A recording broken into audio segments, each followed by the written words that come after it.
Our most valued family, friends, and guests, especially our friends from around the world who have come from a long distance. Good evening. We have with us as our special guests today our spiritual and religious leaders. They have come specially to bless Anant and Radhika. आप सबको मेरा सादर प्रणाम और खूब खूब स्वागत. To all our guests today, on behalf of Neeta and me, I have to say that the Bharat took over and we could not welcome you as we would have liked to from our heart. So my apologies. We wanted to welcome each and every one of you. And I take this opportunity that Neeta, I, along with Shaila and Viren, welcome each and every one of you with a warm heart. In the Indian tradition, marriage is between two individuals, whereas a wedding is between two families and all their friends and near and dear ones. Therefore, we are profoundly grateful to all of you for sharing our joy and excitement at the auspicious wedding of Shubh Vivah Sanskar of Anant and Radhika. This is the final and the most auspicious ceremony of their divine union and the last wedding in our family. Neeta has worked very hard to curate a deeply immersive experience of India's rich culture and a spirit of a traditional Indian wedding.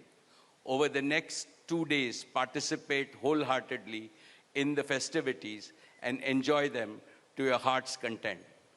I am sure all of us together will make memories that will last forever. I must say that we have started well. I was overjoyed to see many of you dance rapturously in the Bharat ceremony as a part of the groom's procession. And only I thought that I could dance with my granddaughter, but Boris beat me to it. He had 2 daughters with him and he did a great job, Boris. So that truly was a hurricane, wasn't it? Now the calm has descended. It's time for the sanctified rituals of a traditional Hindu marriage in the presence of all our loved ones and well-wishers like you. On this long-awaited occasion, I invoke with utmost devotion the blessings of our Kul Devta, our Gram Devta, and Ishta Devta, and all the elders of the Ambani and the merchant families. The first to bless Anant and Radhika will be their doting grandparents, those who are with us today and those who are in heaven. Today I pray to the Almighty that Radhika and Anant be so blessed that their life together is filled with sukh, swasthya, samriddhi, and safalta, happiness, health, prosperity, and success.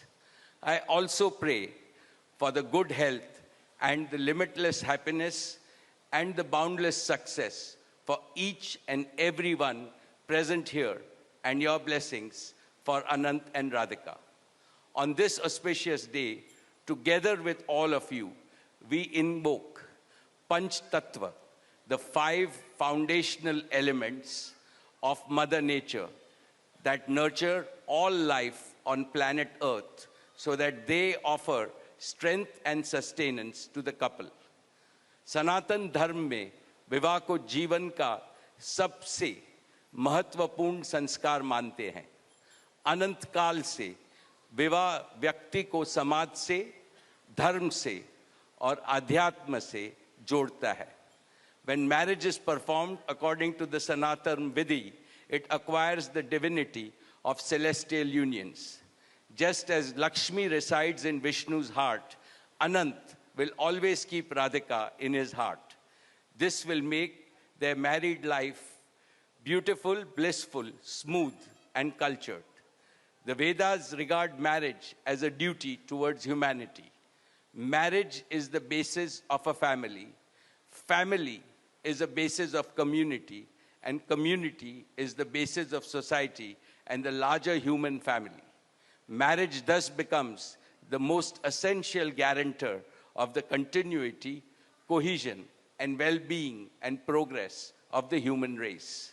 Therefore, the matrimony of Anant and Radhika commits them to serve humanity as a whole. Friends, guests, ladies and gentlemen, the air is filled with spiritual aroma. Gods and goddesses have descended from heaven into this Vaikuntha Lok. All of you have settled. And now, with your blessings and good wishes, let us begin the most pious ceremony of Shubh Vivah. Thank you. Jai Shri Krishna.